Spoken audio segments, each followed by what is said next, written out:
Looks like this broadcast was deleted on Facebook. Oh, I can hit the go live button and make it go. Sorry about that. It's not. Hold on. Facebook's got an opinion. Hi, Ann. Hey, hi there. Hi, Hello. Rachel. Okay, I Hi, just got Ann. the Facebook on. So we just went live. My name is Sean Cowgill, guys. I'm a returning citizen. I work for Wings for Life International. And one of the many things I do there is this weekly broadcast called Wings Week in Review. And we go live. We answer your comments and questions. We like to tell everyone what we do with the donations, what we do with any volunteers that come in, their time, people that do community service, the employees, what happens at Wings, what kind of place is this? What do you guys do with my money? Well, we try to tell you. And then the second half of the show, we bring a guest in from the community who also works for a nonprofit or charity, and we let them tell you all about what they do to make the world a better place. Speaking of making the world a better place, one lady I know who does that every day, Ann Edenfield Sweet, she started this whole thing. I'm going to give you Ann. Hi, everybody. Happy to be here. I'm home today playing grandma, which is just a wonderful thing to do, but I've been busy working too. As we look back for this week, it's been a very exciting week. Let's see. We started with Franklin Chargel. He is on our board now. He is an expert in bullying, school bullying, and he has written 14 books. And now his latest 2 books have been about school shootings and how to stop violence in the school. So Monday night, he talked about that. You could go to our YouTube channel, or you could go to our Wings Fly, wingsfli.org website and find that talk and all the information that goes along with it. They are predicting that this could be the worst year ever for school shootings. We are trying to prevent it, and Franklin's trying to prevent it. So please, please pay attention to what he had to say on that one. Then this coming Monday, we have a very exciting speaker. Her name is Jody Bersha, and she is Laguna, Pueblo, Dene, Lakota, Sioux, all kinds of different Native American tribes. And she is the professor at UNM, University of New Mexico, who talks about cultural diversity. And she is, I've never had this conversation, but it's going to be a cultural conversation about incarceration and how incarceration is looked at from different cultures and different ethnicities. So I've never heard this talk. I'm very eager to hear her. I'm very eager to meet with her because I've never met her in person either. So that should be a very exciting night. Also, I had talks this week with our juvenile probation and parole officers, the lead for northern, central, and southern New Mexico, and then across the state, some of their key leaders, not all of the juvenile probation and parole, but a good number of them.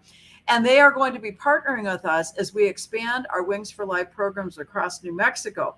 So we're very excited about this because we want to work with those juvenile probationers. We want to work with them, with their moms, grandmas, whoever's raising them. And we don't want anybody to go into that adult system. So we know that with our 4% recidivism rate that we've had for 14 years, if we can get these kids into a program, our goal is to have none of those kids. 0. Our goal is 0 ending up in the adult system. Let's stop this before it ever becomes a problem. And so that's what we're going to try to do. And juvenile probation, they were very open to working with us, and I'm very excited about that. So it's been a busy week. We were at the state fairgrounds on Monday, set up a table on Main Street and talked to hundreds, if not thousands, of New Mexicans and other people from different states who were out at the state fairground. And of course, then just our normal day-to-day activities in the office. Tomorrow, we are participating in the 1 day, great day of caring with our Central New Mexico United Way office. And we are going to have volunteers coming to help us clean out and organize our 2 40-foot containers that have all kinds of goodies in them that need to be organized and in preparation to pull out good items for our 28th October the 28th, big celebration of champions. We celebrate the champions in our community who give us funding. And of course, we're inviting all the legislators, there were 18 of them, who supported us last year in the legislative session. So it's going to be a big deal. So if you want to help us tomorrow at 1220 Pennsylvania, it's at I-40 at the overpass at Pennsylvania. We have 2 40-foot containers there on that lot. My nephew owns that property, and he's letting us use that space for right now. 1220 Pennsylvania from 9 o'clock on, probably a couple hours of organizing. So if you want to come and be part of that United Way Day of Caring, we would love it. And then, of course, join us Monday night for our Wings for Life program with Jody Bersha. So now I'm going to turn it back. Of course, Rachel has been a speaker for us. I've known Rachel forever. I've known her as she was a volunteer police chaplain for many years, and now she does mediation as well. And she is just a wonderful, wonderful woman. I know you're going to learn a lot from her, and I am just so thankful. And look, she's even wearing her wing shirt today. So I'm really proud of you. Look at that, because she's a Wings volunteer too. So anyway, thank you for being with us. I'm going to go back to my grandma duties, but Sean, thank you for that. Go enjoy those grandchildren, and absolutely, my little twins. They are just precious. They're 5.5 months, and boy, they need me. So there you go. So you guys have a great day, and we'll see you next week at Wings Week in Review. You bet. Thank you so much for all you do. Oh, you're welcome. Next, I want to introduce Rachel Donovan from Albuquerque Mediation Services, but she does a lot more than that. I think you wear a lot of hats. But when I first met Rachel, she was glowing. There was a radiance coming from her. It was all good, happy, positive vibes. You have that about you. I can see it right now in your smile. You're giving it off to the world there. So I can tell you're a good person. And I asked you to come on the show, and I just want you to tell the world, what your connection is with Wings, what you do to help Wings. Has Wings affected? Have you, through Wings, got to make any difference in somebody else's life? And then all the things you do, I know you've changed at least one person's path that they were going to take, if not many of them. But you do a lot of things. There's a lot to cover if you want to talk all about that. But it's your show today, Rachel. Say hello. Thank you so much, Sean. And I admire so much Anne and all that she does, and all of her volunteers and workers and stuff. Like Anne said, I've known her for years. I don't remember exactly how we met or when, but I've worked with her for years. I volunteer with her when I can. And I do a lot of other volunteer work. So I don't get to see her as much as I would like, but I want to hear about the feeding the homeless kind of things when you get there. Yeah. That's Sundays. I think you do that, right?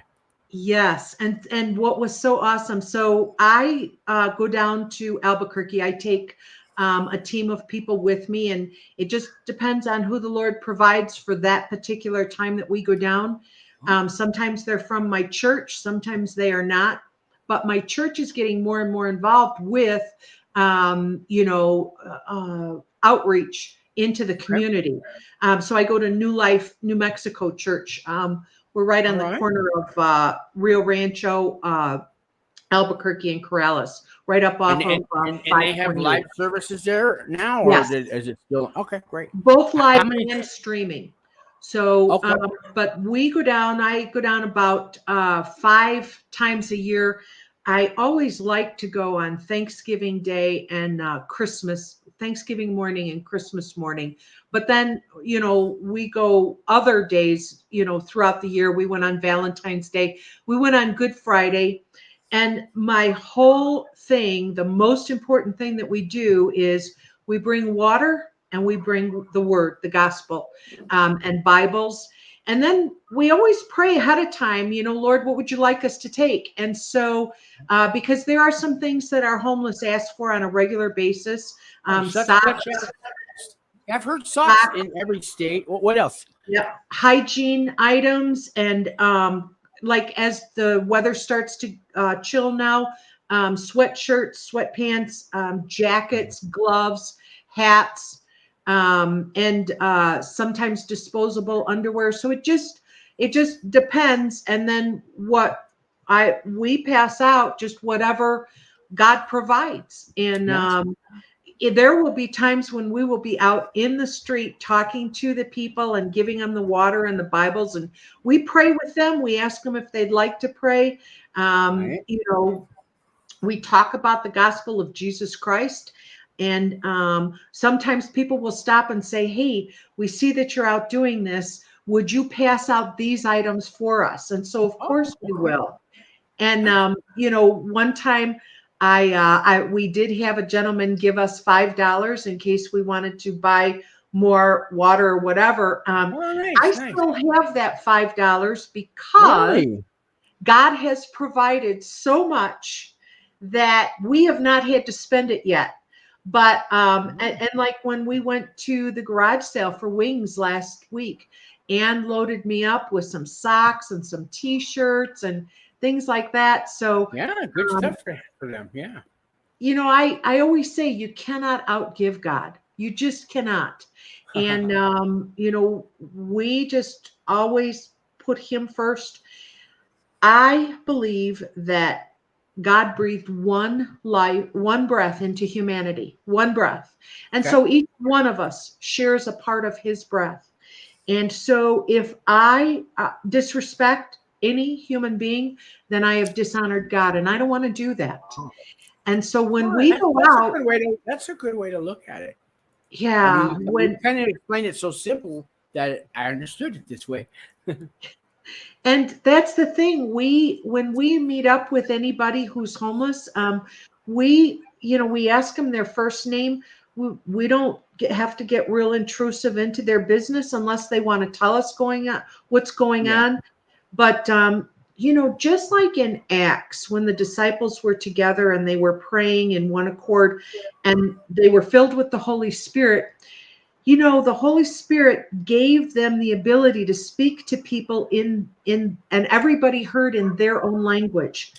I think that the language God has given me is the language of brokenness. I speak brokenness, and I speak it pretty well. So, broken English, so to speak. Well, we are all broken. We all have been hurt.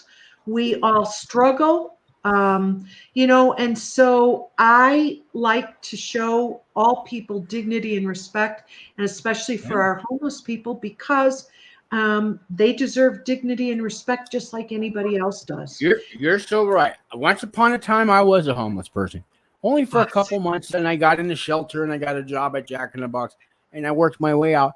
But 2 or 3 months I was out there, and about 10 years ago, and I know what they go through, and I met some of them. And, you know, I went to prison, but 4 years before I went to prison, I was on pretrial, and I stayed at a clean and sober residential drug treatment program, and they had sober living houses. And one of the ministries there was called Under the Bridge Ministries, and every Friday night, about 10 of us would pile up in a van. We made turkey sandwiches, salami sandwiches. We made sandwiches for them and chips and water, and then we'd have blankets and sleeping bags some weeks. We might have the socks, you know. One time we got radios, solar radios donated to us. Wow. You know, from Toshiba or something. So we come across different things. Well, we went out there like you did. We went to the camps, sides of freeways, wherever you see the tents. And we didn't care if it was 80 tents or, you know, two tents. And we walked, and we did what you did. We realized that's their home. We wouldn't really knock on their tent. We would say, step back and say, we're here with Off the Street Ministries. Are you hungry tonight? If they come out, we give them what we have. And we asked them if they want to pray. Some did, some didn't. But, you know, we talked to them and you listen to them. That's when I was homeless. The one thing I think you give a homeless is acknowledgement that they exist. Just listen to whatever story they're telling you. You see them screaming in the street sometimes. I think that's their way of, I'm still alive. And anger comes out in the words and it gets a little mixed. But I've talked to those same ones screaming, you know, sit down with them and they're not screaming anymore when someone's actually listening. There's a person inside there.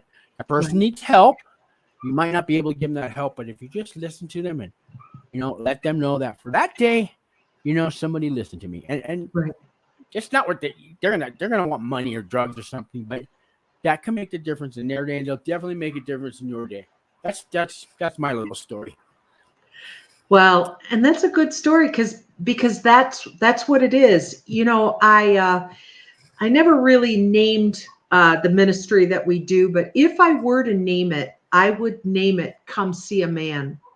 And the reason I would name it that is because in the Bible, there's the story about Jesus talking to the woman at the well. And, she was a Samaritan, which they considered those half-breeds. She was a Gentile. The Jews didn't care to I be didn't know around they the were considered Gentiles. half-breed.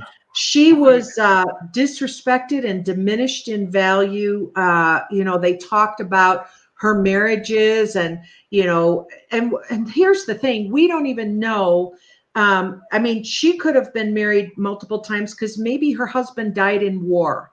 Maybe her husband, a husband divorced her because he liked her sister better. Or maybe she burnt his toast, because back in those days, women really weren't much more than chattel. And so we don't know why she had almost property in a way, right? Yes. And so Really the whole sad. thing is that none of that surprised Jesus. None of it scared him either. He went specifically to meet that woman in the midday, and she was so diminished and insecure with who she was that she went during the heat of the day to get that water, so she didn't have to listen to the people talking about her or being shunned or any of that. None of that scared Jesus. He needed that type of veteran because she was a veteran of the same kind of war where you are shunned and disrespected. And he gave her the gospel, and she ran into the streets with the good news of the gospel of Jesus Christ. So if I was going to name my charity or, what I do, my ministry, I think that might be what it is Come See a Man, because that's what we do. We go out and if that feels right when you tell somebody, then go with that gut instinct, Yep. So, and that's what we do. We just go out into the street and we tell them about all of the things that Jesus has done for us. So, that's one of the things I'm doing primarily as a volunteer now. I do other things. I teach Bible studies for our church and I mentor some people. But then I also have a job, and it's pretty full time. I own my own company. Yeah, I wanted to hear all about your job and the mediation services and things like that. But that has to do with divorces and things. Am I somewhere on the right track? Yes. So anytime people disagree, they call me, and I have special training and a skill set that I'm able to give them a safe place to talk to one another. And the thing is, the outcome relies on the people. I don't determine an outcome. The people consider the outcome. I just provide the process, a safe place for them to talk and about what's important to them. And the ground's level at the table. There's no hierarchies or anything. Everybody gets a voice and everybody gets heard. And what the judges like about it is because when people determine their own outcome, what works for them, 82% of the time they follow through on it. When a judge says you do this or you do that, only 48% of that time do people follow through on that. Oh, I like that. Yeah. Can I ask you about the safe space to have their disagreements with? Because I know families, they'll fight in a grocery store, they'll fight in a laundromat, they'll fight at their grandma. It doesn't really matter where. There's really never a safe space. So, did you mean that literally, or can you explain how you do that?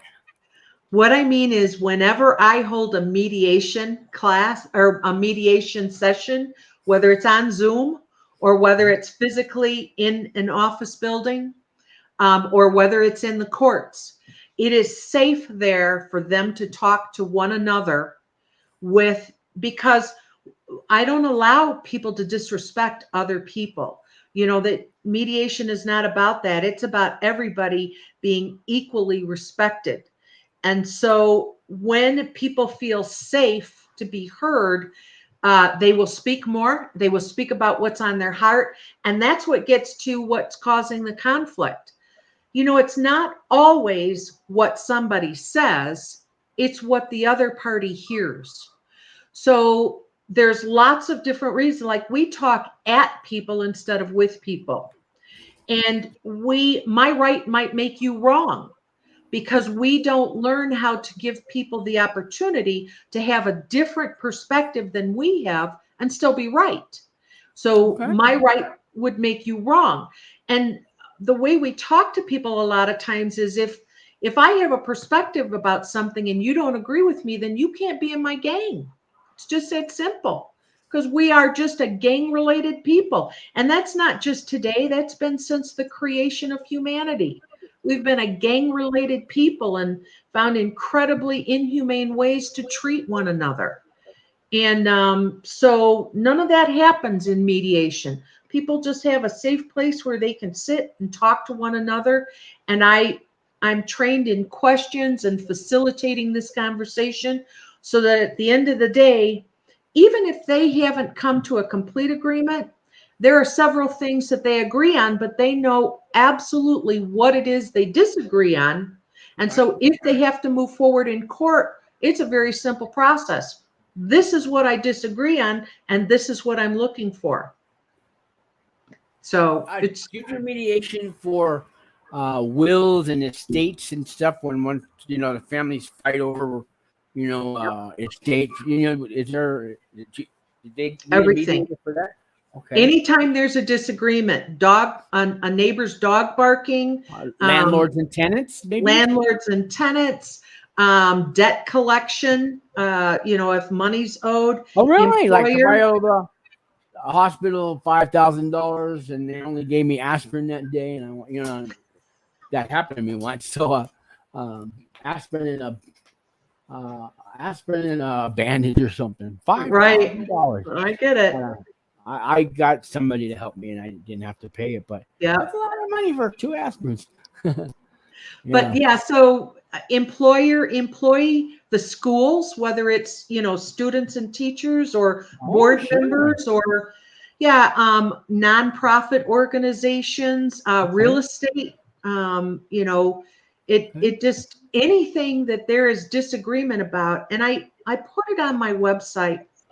We didn't get here because somebody failed. Even disagreement is communication. We just help it be a little bit healthier. That's all. I believe God's allowed me the skills to breathe life into their conflict.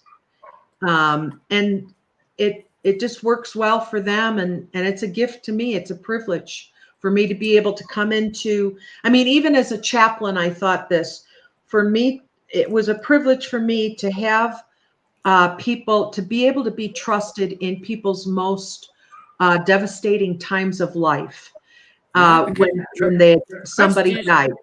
Real trust is rare these days, and it's got to be earned. And yes, you know what I mean. And there is a saying about trust, Sean. Trust is earned in spoonfuls and lost in buckets with one selfish move. It takes years to get fully trusted, and you could lose it you can lose it in a minute. You sure can. Wow, one action can lose it all in a minute, and it takes 100 actions to build it up. So that's the positive and negative, with the power behind each positive action and each negative action. And having been in prison and trying to help people now that they're out, but that one little negative reaction that caused them to do wire fraud, do bank robbery, whatever it was, smuggle a big box of cocaine over the border. They go over the border 5 times a month anyways, whatever they did to get in prison. It's one decision, it's all gone. And they may have made the right decisions their whole life. Yes. I tried to tell them, I try to help. I work with people before they go into prison. You know how to make 200 good decisions. You made one bad one, so we're going to start over. We're going to watch for that bad one when it comes up. So you know how to be good, but do you want to change? Some people don't. They throw in the towel. They give up. They want to go. They almost want to go back to prison, They just think that's their destiny. But those ones are hard to reach and hard to help. But there are plenty of people like me that I woke up when I was there. I need to change, and I'll do anything I can to change. And you got to keep doing it. And you got to do it on a Monday, on a Tuesday, you know what I mean? And those are the people that I love to help. You know? Yeah. Well, Ben Franklin, he tried a lot of times before that light bulb worked. Oh, with the kite, right? Yeah. Right. And what he said was, you mean Thomas Edison? Yeah. I think it was 600 or 800 tries. He had a filament. He kept rubbing it. He put it in. It might work for, 20 seconds, but he didn't give up. He had somebody told me he had a track record because he had done the phonograph and everything else, but he started to believe in himself. And I think a button fell off his shirt. He went to the bathroom to get a needle and thread, and all he could find was this silk thread. And he thought, I haven't tried this. And he tried it, and I think it burned for 22 hours, and they just sat there watching it all night. That's the story I heard. I don't know if it's true, but I like that story. It was probably very similar. And they watched it for 22 hours or something. Right.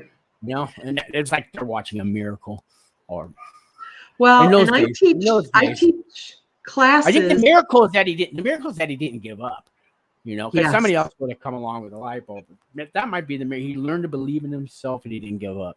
Yes. Yep. So I teach classes on communication.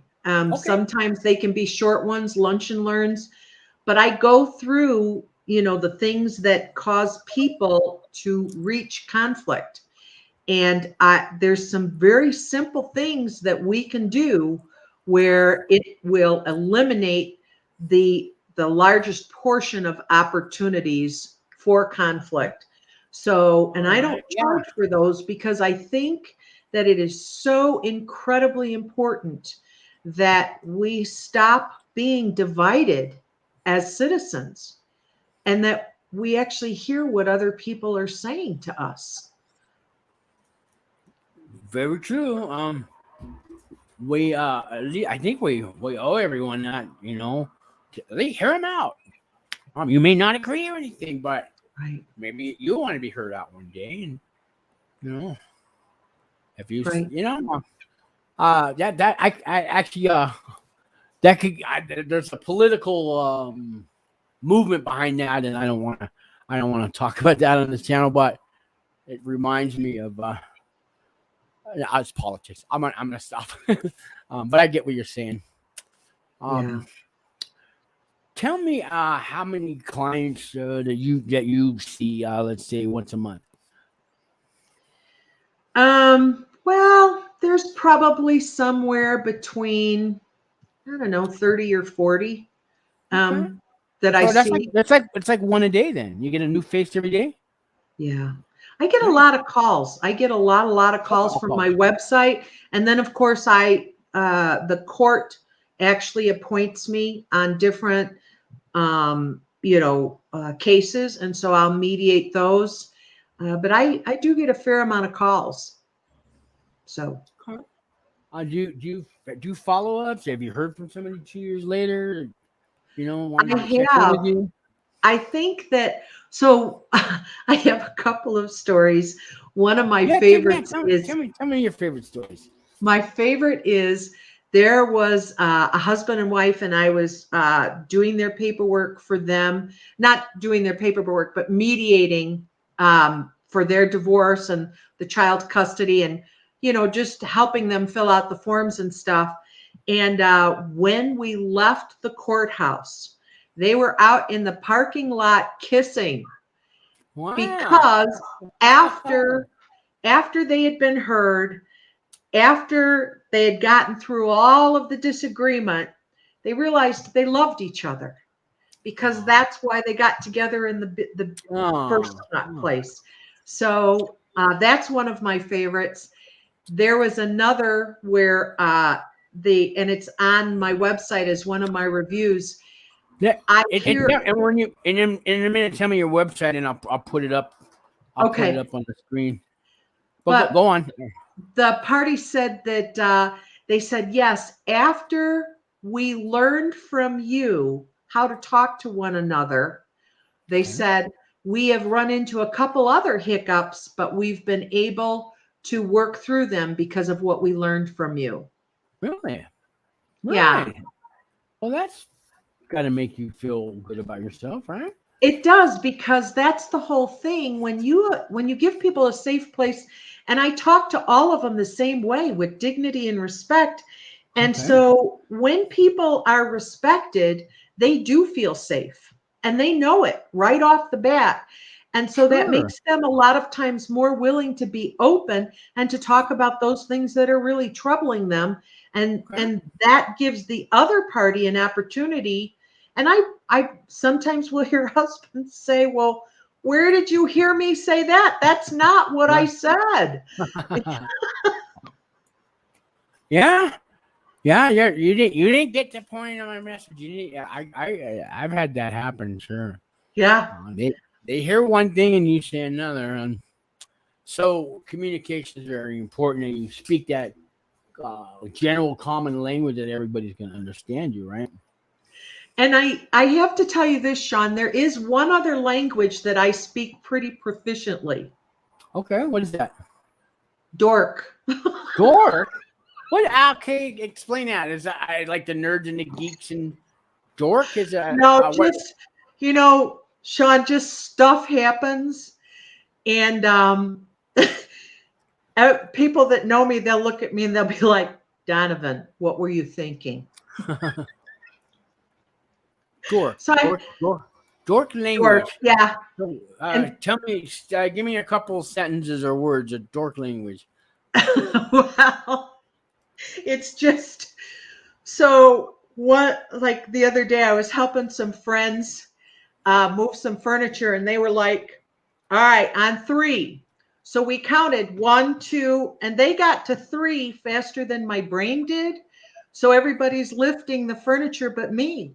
Then I started laughing, right? Because I was out of time, and I started laughing. And you know what happens when you're laughing. And I just think it's just God has a great sense of humor. Yeah, I think he has a sense of humor too. Yeah. He allows us the grace to just do things that really, if you have a sense of humor, it brightens up everything. It just gives you a sense of renewed energy, and it's just a good thing. So I don't mind speaking that second language at all.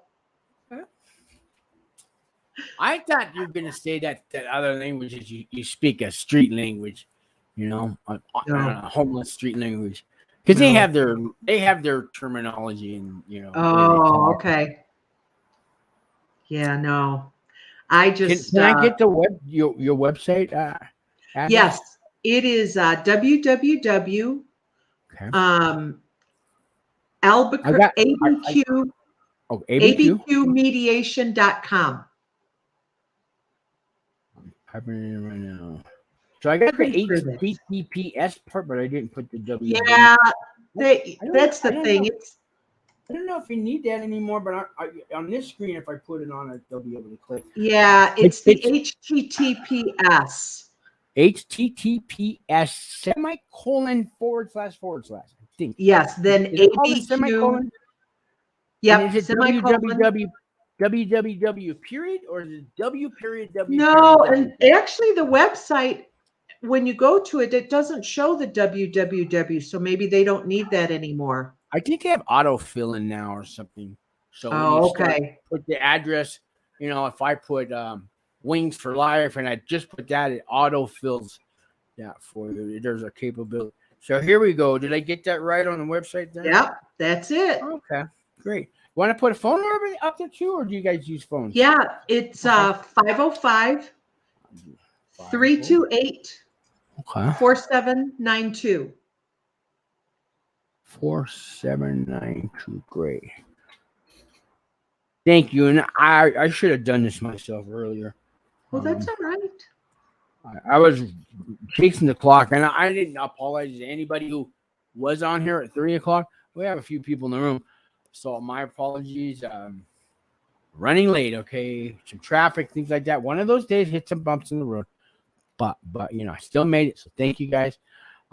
If they left, they'll probably come back later and watch the reruns. Because when we're done, this automatically plays as reruns.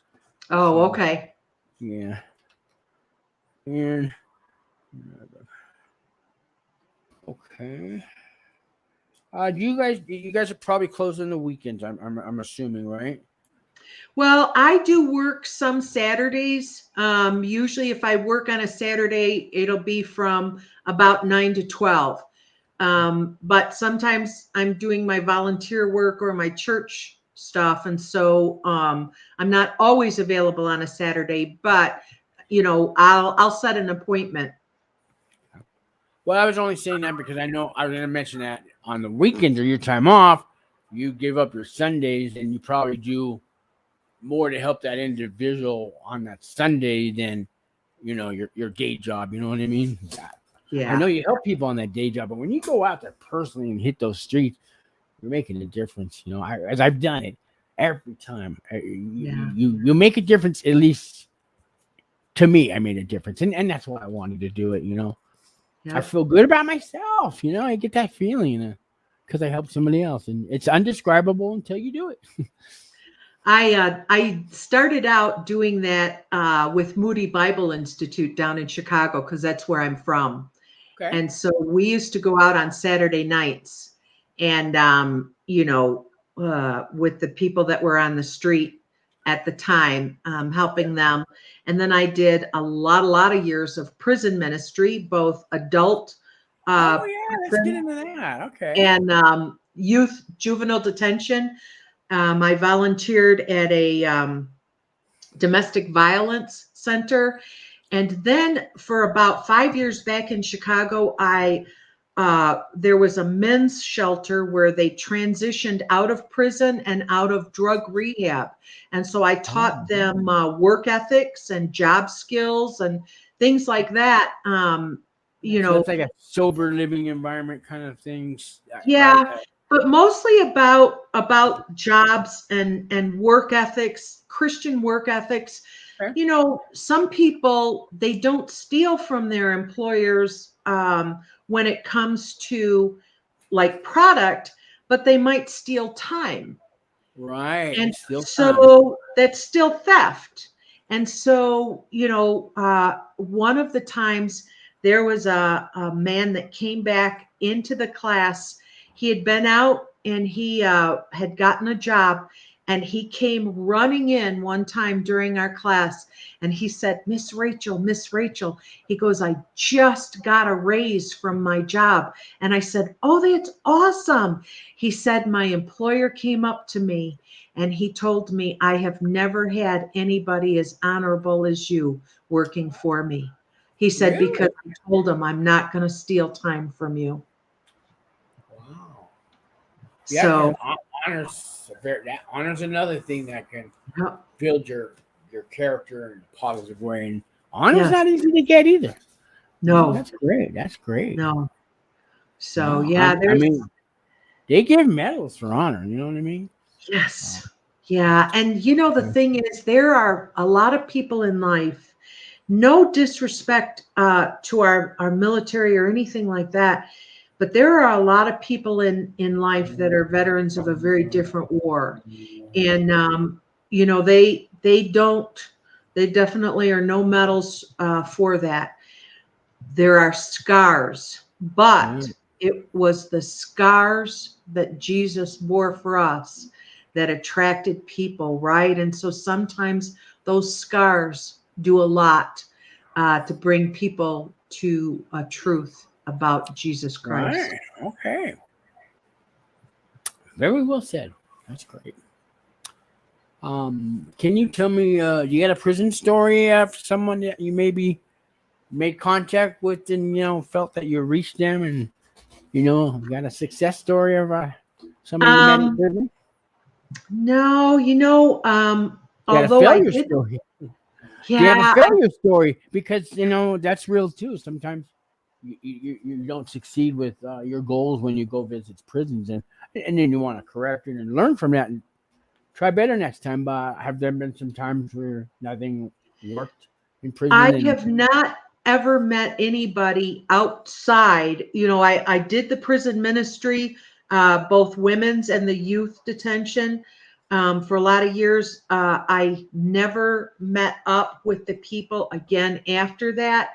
But I do know that while I was in there, like the young ladies from the youth detention, so sometimes girls or women, they will come out swinging when you first start to talk to them.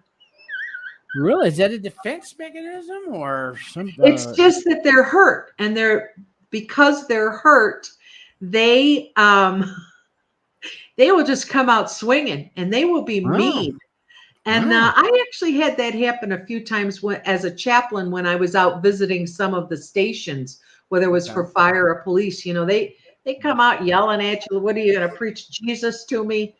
And I tell all of them the same things. I say, you know, I really don't scare easily because I've raised teenage kids. And once you raise teenage kids, you know, you got a little bit of backbone to you. So, but after you listen to them, after you just sit quietly with them and listen to them, they talk, and then they start to pour out their heart. And that's when you're able to just breathe a little bit of life into that brokenness. I mean, listening is so important. It builds, your parent and your children, it can keep them bonded. Listening to your wife, men out there. And it's not just listening. It's not repeating back what you said. You've got to feel it and understand and be there with it. I took some of those classes in prison that really taught me how to listen to women, and so that they know I'm listening. You know, and it makes it different. You know, to your mother, your grandmother. I know it's very important to women. So listen, guys. But that's a skill that I'd like to see more people achieve. But that's a very important class in prison. I think they make you take parenting, anger management, and it's listening, but it's part of something else. But the federal prison makes you take that now before they'll release you. Those are re-entry classes, so that's good. Usually taught by good people, chaplains. So, did you see people on a regular basis? Or did you just have an office in the prison, or were you a visitor? Or no, I always went with a local church group. So in Chicago, I went with Moody, and out here, when I first moved out here, I went with Calvary, and then I filled out some application paperwork. I was thinking about doing it with Ann and Wings, and I got so busy with, I used to be a mortgage loan officer, and there was so much business that I just wasn't able to do that anymore. And plus, as I started to be a chaplain, then that took more time, because when I was still doing both my chaplaincy and my mediation training while I was working full-time for the mortgage industry. So I was pretty busy. All right. I know the mortgage industry had its ups and its downs, and so I don't know which part you were in, but I think that's the way it's always going to be with that. So I understand why you're not doing that anymore. It's pretty stressful. And one of the things I liked a lot about it was I was able to be honest with people about why they didn't qualify. Instead of just lending people money, I think it's our responsibility to say, if you don't qualify, why you don't qualify, and be honest with them. They need to hear the truth. Yeah, so they can try to change that. Yeah. Because I've got turned down for credit because I haven't been on the job 8 months. So, but you got a high score, but we need to see what you're going to do. There's different reasons you can get turned down. I get that. They want you to, they don't, not a homeless guy with a score of 800, probably still not going to be able to buy a car if they ask him and it doesn't work and he lives on 2nd Street, half the week. And, but he has an 800 credit score. You would think he could go get any car he wants, but there's a lot more to it than that. You know what I mean? Right. Yeah, and there is, but the thing is, I used to tell them, if you will do this and this and this, then come back and see me and I will give you a loan. There you go. That's great. That's great. You know, because once they would do those things, it shows, you know, what lenders are looking for is trends and how people manage their money. And there's trends, you know, is it an isolated incident? And life is no different than that. Do we have a trend of behaving one way, or did we do something as an isolated incident and we learned our lesson from it and now we're coming back from it? So it's really no different than life behaviors either. Yeah, we have lots of trends in the 60s with the hippies and, you know, the 50s Cold War. And I mean, there was, there was punk rockers for a while, you know, the different phases of music and fashion and things, and it's always a trend. And big bell-bottom jeans when I was in high school, I wouldn't be caught dead wearing a pair of those now, but I always found the super bills. I must have looked, I can't imagine what we were all wearing them. I look back, that was a trend, you know? Right. Mohawks were a trend for a while. You know, I mean, trends come and go, and some last longer than others, but I get it. So yeah, I was one of the original Jesus freaks back in the late 60s. Were they calling you Bible thumper then, or is that a different time? Oh yeah, well they called us a lot of things. Some of them you can't repeat. Yeah. But that's okay, you know. Yeah, well, names do hurt though. I mean, we're learning this now, especially, you know, with the teenagers, and they post something on a Facebook or Instagram or something, and they call you names with a picture to back it up. That stuff hurts. Yes, you know, it hurts. Yeah, and when kids were, you know, in my age group, when we were being raised, they had that thing, sticks and stones can break your bones. Break my bones, and names will never hurt me. Well, they finally do. Well, they do. They do. They do hurt. And, you know, I've done some suicide presentations, and, you know, we've got kids at a very young age that are killing themselves. And yeah, I've been hearing that. I don't know. Is that something from within? It's got to be something the parents taught them, right? Without maybe teaching them that, but, you know, they live by example. And, you know, maybe it's so young to be committing suicide. You don't realize how precious life is, that you want to kill yourself at 8. I mean, it boggles my mind. Well, if they think that there's nobody listening, and they think that nobody cares, then they don't talk about it. And one of the things that I told the police and the public safety, the fire, and that one of the things that I talked to them about is, one of the most courageous things you will ever do in your life is reaching out for help when you need it. Just the first time. We think that we can handle it on our own, and we actually can't. Yeah, to ask for help, sometimes you feel ashamed or degraded or something. Right. I wasn't raised to ask for help, but you know, I did finally. Like if I'm driving my first car at 16 and the tire was flat and I'm on a freeway in the middle of nowhere. Okay, I'll ask for help now. But are you going to ask for, you know, that's one way people learn how to ask for help. But I think, you mean, it takes a big man to admit that he really needs some help. I knew a guy that was 17 years old, and he was still getting beat up by his father. And he didn't want to ask for help. And he was 6'2" or something like this. And, you know, and we saw the bruises on him. And he finally asked for help. Right before he turned 18, for some reason, and he got the help.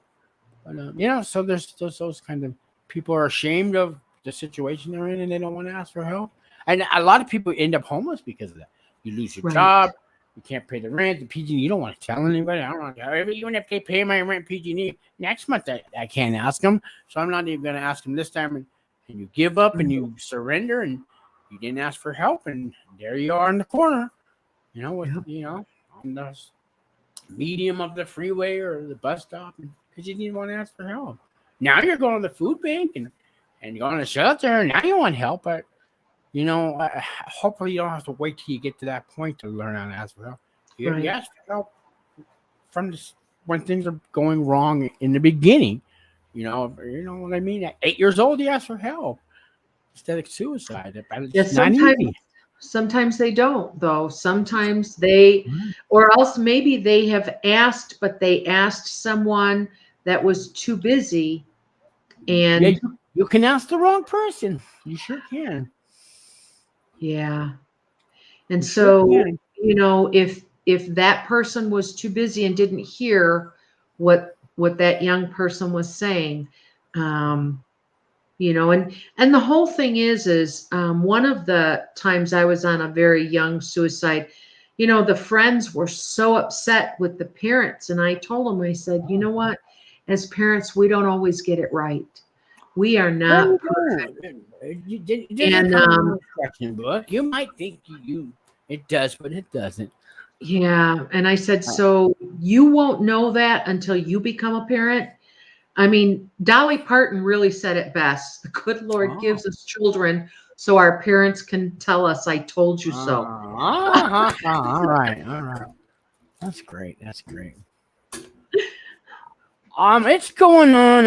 It's like, I don't know, it's been 45 minutes, an hour or something.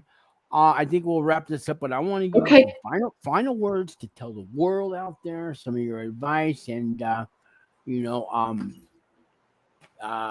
plug your organization and your church, and promote them, and have the last words. Thanks. Well, okay. My last words are, you know what? If you need help, reach out. That's the most important thing. It's the most courageous thing you'll ever do. Call, text, or email, and we'll get you connected. If you see us out on the street passing out stuff, say hello. And I really am so grateful for my church, for New Life, because they are one of the best when it comes to Bible teachers. They really teach the scriptures and explaining the words, the Hebrew, the Greek, and for supporting all that we do. And for Wings, oh my gosh, for Ann at Wings. Man, I just love Ann and all that she does. So, and thank you, Sean. No, thank you for, I know you have a busy life, and thank you for your time today. I hope we reach somebody on a rerun, or the 4 people that were here. This will be on the Wings for Life YouTube and the Facebook immediately after we hit the end broadcast. And it'll be on there for as long as technology exists, because I don't think none of us are going to take it down. So if YouTube's still in business, they could see this 30 years from now and it reached out to somebody. So these videos are set in stone. Could be hundreds of years. Who knows? Awesome. In 2082, kid was, getting beat up in school, and he still doesn't learn how to ask for help. Because in 80 years, they gave up. So, our message could go on forever. I like to believe that. So thank you very much. I want you to have a great, wonderful, blessed weekend, okay? All righty. Same to you, Sean. Thank you so much. You bet. Thanks again. I'm going to hit Bye. End broadcast.